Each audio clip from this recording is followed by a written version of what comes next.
What's up, guys? Welcome back. This is part two of the flow that some guy used to make 500K in qualified potential sales just from cold email. And so I'm going to show you exactly how to build this flow in part one, where I was deathly ill. I'm still a little bit sick, and I probably looked really bad, but whatever. I showed you how to do the lead sourcing, and we did the lead sourcing from Apollo, and we basically showed you how to automate that and how to do it consistently and in large batches so that you could email as many people as you want. In this video, we're going to teach you how to actually source the people. And so first you find the companies, then you need to find the people in those companies, the decision makers that you want to target. And so that's what we're going to be doing today, is finding those decision makers. So let me swap over here. So we'll go right here. So this is what the flow looks like. I know it looks a little bit messy because I've got these guys popped out for the sole reason of that, they have my API key.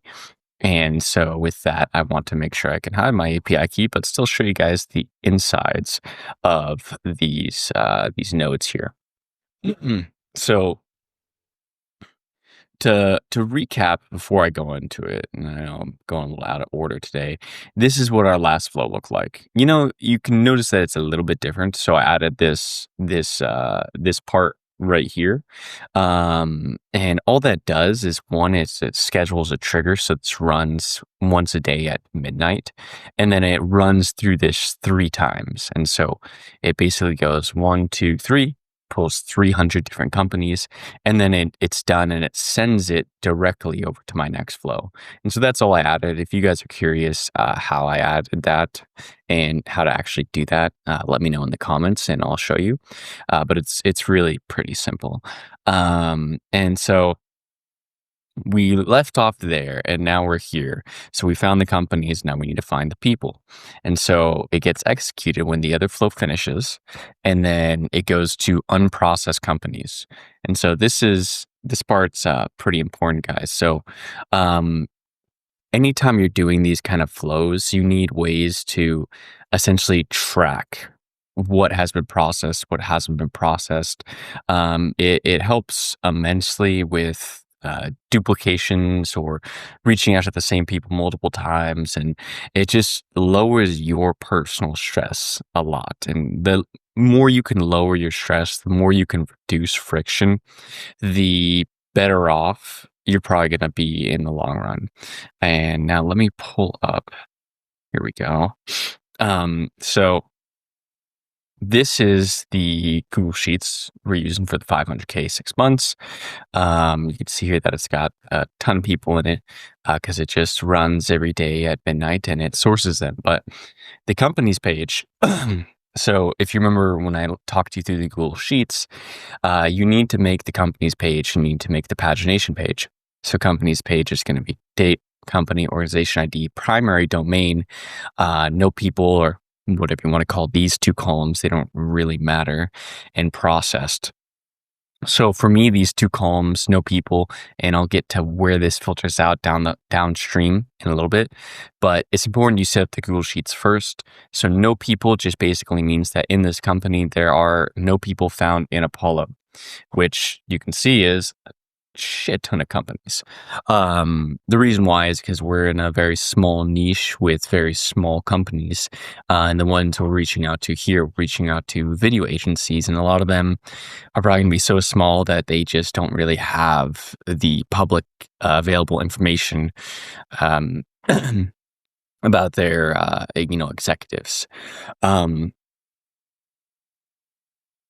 Take a sip of the coffee. So then you also need process, which just means, yes, we have processed this company. And you can see here that you go down and it's all yes, yes, yes. And the reason that's important is because starting off with this first Google Sheets, processed, and this is a pro tip for anytime you're sending information from a Google Sheets and you want to basically only get the new unprocessed ones, you just make a column and it doesn't matter what value you put, you just put some sort of value in there. And you can get much more particular with this if you want to get fancy, but to keep it as simple as possible, it's just empty. And if it's empty, it means that nothing has been written there, which means it hasn't been processed. Because our flow goes like this. We get executed by the lead batching. It goes here to the Google Sheets, and it sends all the companies that have not been processed. All those get batched into the loop over items. And then it goes to find people at the HTTP request node in Apollo. Like I said, Apollo needs 3 API calls just to get one person. Total bitch. But what are you going to do? So it goes to find people. And so that's just basically finding the people, does some array stuff, does some filtering. This is where we get the, hey, if there's no people dot length is, greater than 0, only then it passes.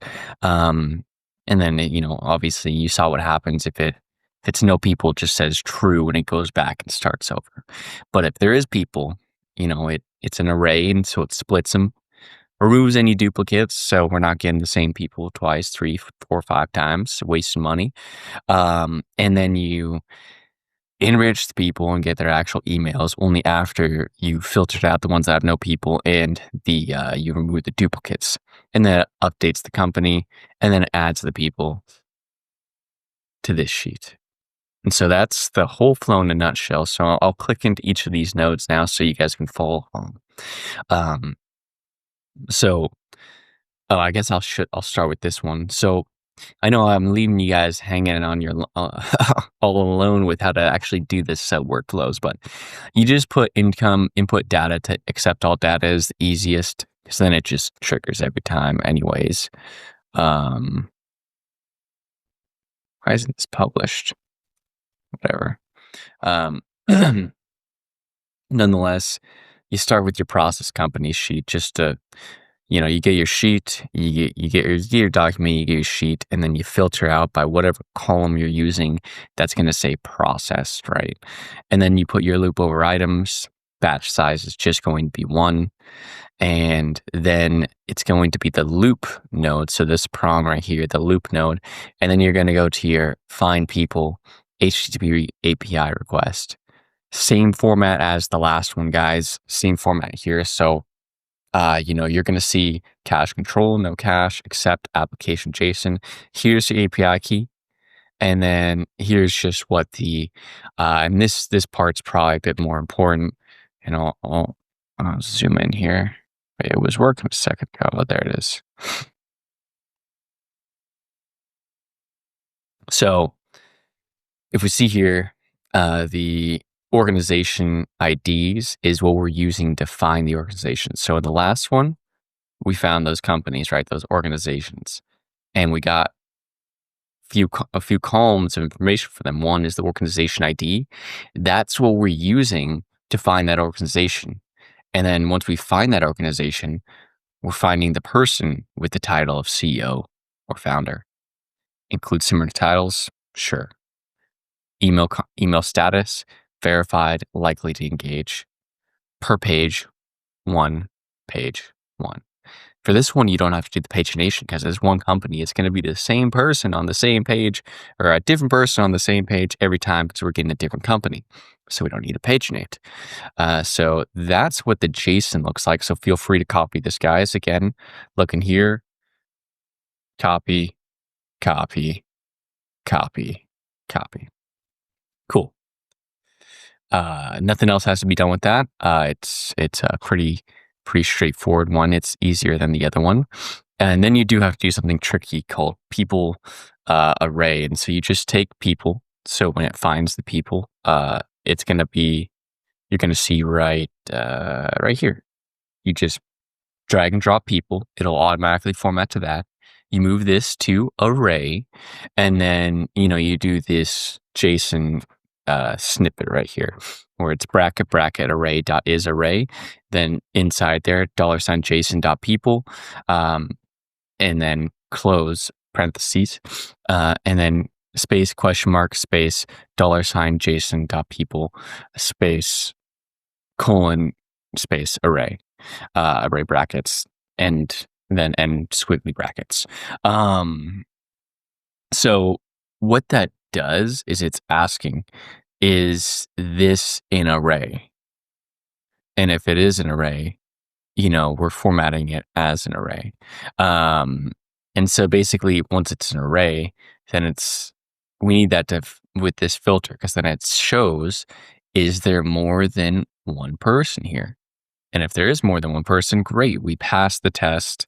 And I'll let you look at this for 1 second longer. JSON.people.length is greater than 0 is true. And make sure it's Boolean, actually, not numbers, funny enough. Mm. You might work on numbers too. Sometimes these things work on multiple different ones, but I've been using Boolean. And then if it is, you split out. And again, it's just people, right? And not contacts. It's very important. You're going to see that there's going to be contacts in this. When you go here, contacts, not contacts. Made that mistake. People. Remove duplicates. Remove item processed. Value is new. JSON.id is just the ID of the person. If we've seen their ID before, we get rid of them, right? Because a lot of people are going to have the same names, same other things, but IDs will always be unique identifiers. And then we're going to do the people enrich. And, I guess I, forgot to go to the URL. So API v people match is this URL for the API call. Mixed people underscore search is for that URL. But anyways, the top is exactly the same, and the bottom is, gosh dang, it's the easiest thing in the world. So it's just ID. Then you just map the ID of the person, and so it just finds that person, and it enriches them, and hopefully you get an email. And then you just update the company in here, and so in your Google Sheets you go to the companies, and then you go search by organization ID, and then of course this update row, organization ID, and then you just from the loop over items, or you can get it from the other one, but I like it loop over items, and then you just hard code in processed yes. And then here you literally just take all of the information we got from the enrich people, and you just make a field in your Google Sheets for all of that. And then you just add a couple new columns for, some icebreakers and some tracking, added to campaign, data added, yada, yada. And I know there's a couple hundred fields, that I didn't map this. And so that's not there, but there it is. This is how it should realistically look. And then you got your people in there, and the last little thing we need to go over is this. I will touch on these weight nodes are obviously just like before to avoid any rate limitation on Google Sheets, because Google Sheets sucks for rate limitation. So basically, on the no people side, if we find no people, we just want to update that so we're not processing the same no people company again and again and again. So we just update it and we do no people true, processed yes. And same thing, organization ID right here. It matches it, update sheets. And then once it iterates through all of those different people, then it goes here and it automatically triggers the next subflow, which is going to be the list enrichment. And that one's going to be in the next video, guys. And so I'm just going to probably film it right now, but I already did part 1 and there's 3 steps. And so might as well do part 2 and part 3. But that's it for today, guys. And so just to recap one more time, this is where we started. We batch and source. Oops. Then we find our decision makers. We find our people and do some more filtering. And then once we find our people, then we make the information, make their emails, and we put it in instantly and we send it out. That's it. Alrighty. Well, with that, I hope you guys enjoyed this video. I'm getting better on making them quicker. It wasn't a live build this time. It was, just a walkthrough. And so let me know if you guys like the walkthroughs or the live builds where I drag and drop and do everything with you. If you guys have a preference, just let me know. Either way, I hope to see you guys in the next one. Cheers. Free audio post-production by alphonic.com.